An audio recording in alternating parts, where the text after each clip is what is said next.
Hey, what's up? This is my buddy Corwin. Corwin is getting a mid bald drop fade. This is one of the most popular haircuts I do. I do this at least 7 times a day. A lot of times it's when people have locks or twists on top or braids on top. But I do this haircut a lot with people with just medium, short, or even long length on top. So the reason I'm posting this video is to show you how fast a haircut can be without rushing. Now, Corin is a hardworking man. I've been working with this dude for over almost 2 years now. Normally, me and Corbin talk the whole time. Clearly, Corin was a little sleepy today. But this haircut, this video took 13 minutes. Now, Corwin, I also do Corwin's locks. But for this cut, sorry about my shoulder being in the way. I normally time lapse these cuts. I never really make these cuts as a tutorial. But again, this is 13 minutes. This is a medium bald fade with a drop. And one of the things you'll notice I do, I don't put hard lines in. For me, the way I define a hard line is by taking my trimmers, turning the teeth, toward the head and dragging down as I create that line around the perimeter of the head. What I do is I close my clippers. I create my guideline that way. I flick out around the perimeter of the head.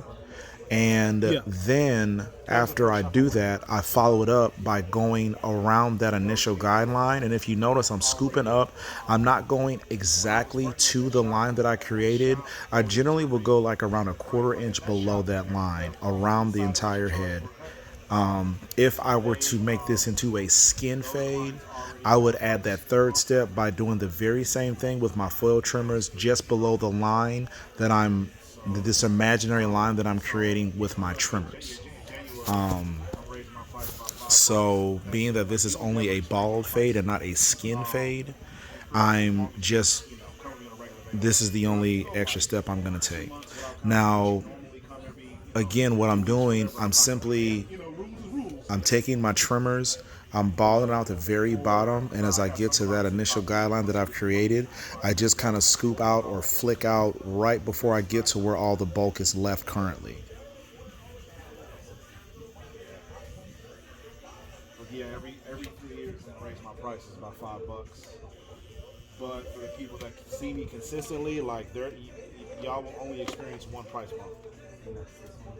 I'm sorry? And that's this one right Well, in January, in January. But then so that's 23. So then in 26, I'm gonna raise my price by $5 again. But you're gonna be grandfathered into the last one. Like as the days and weeks go by, I add more and more clients to my roster.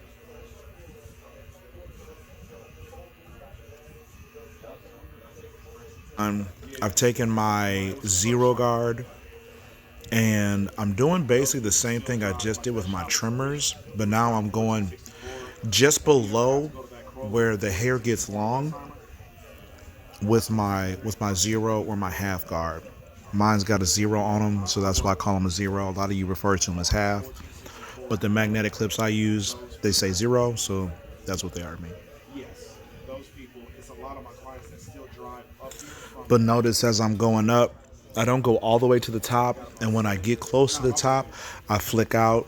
I use my Well, 2 weeks ago. wrist as kind of like a hinge, and my strike point is always below that top line. So again, I'm creating another soft line where to the untrained eye, it might look like I'm putting in another hard guideline, but it's actually a soft line. And again, I define a hard line and a soft line by the way you put it in. So I think a lot of people think that you're speeding up the process by creating that hard guideline and eliminating all that hair underneath it. But when you create it with a hard guideline, it's harder to take out that initial guideline than it would be if you put a soft line. So a lot of you, if you're, thinking about what it's like when you cut, if you don't cut like I do, if you watch me put that soft guideline around the perimeter of the head, you might say to yourself, well, I could put my hard guideline in faster than what he's doing with his soft guideline. And you're probably right. I guarantee you I could put a hard guideline in probably 4 or 5 seconds. And this soft guideline probably took me 15, maybe 30 seconds. I didn't actually time it. I should go back and time it just for curiosity. But the thing is, that soft guideline takes me seconds to get out. Whereas the hard guideline, if you're fast and if you're good, it'll probably take you minutes to get out. And that's how, pardon me, I'm sorry. And that's how you cut down on your speed. Sometimes the quickest step isn't going to make it your finished overall product go quicker. Sorry, y'all, I got the hiccups. What got you apprehensive about the Air Force?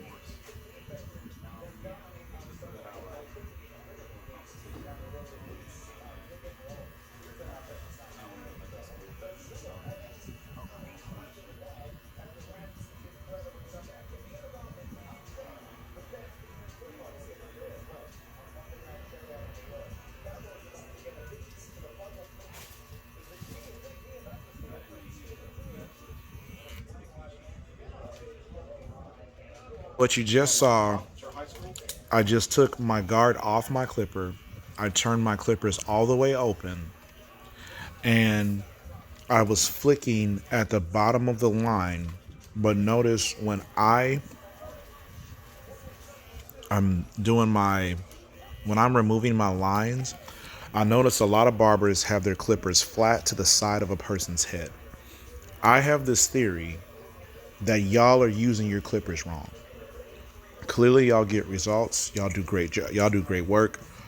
But I feel like the way that the clippers were designed, I feel like they were intended to use them the way that I do. So I stand my clippers more at like a 45-degree angle to the head. Right, I suppose 45 to 90-degree angle depending on what I'm trying to do. And like if you notice, my clippers are not my steel blade is not flat to the side of the person's head, which I notice a lot of people do. I rarely ever do that. I always use the teeth of my clippers to get the results I'm going for, because to me it's just always been quicker. I've always cut faster than every one of my coworkers, and it's never been about a race to me. It's just, if I can see more people, I make more money.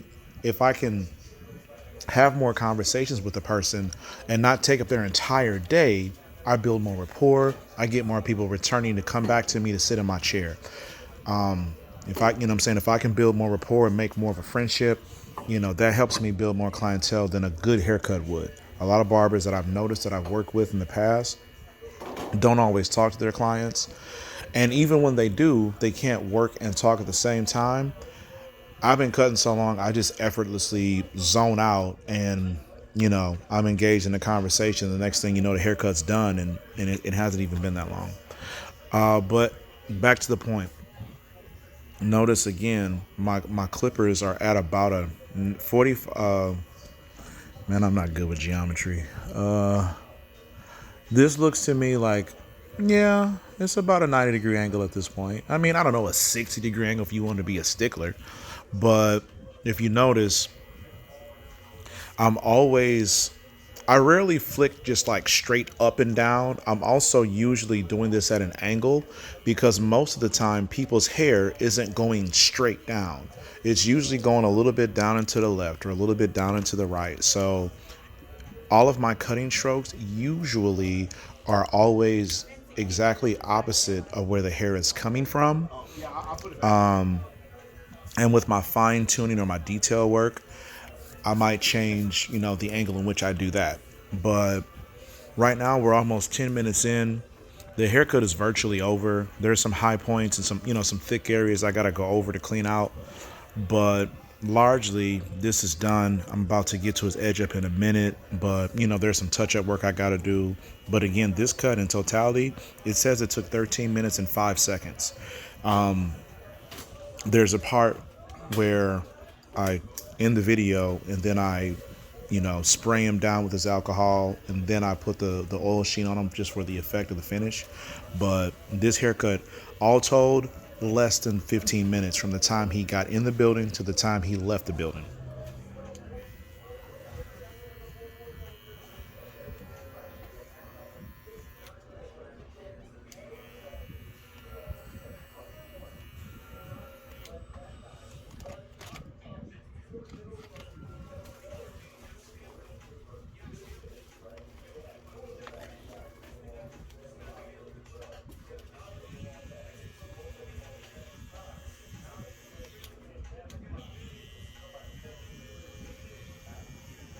Just put him on the chair for now.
Watch this entire video.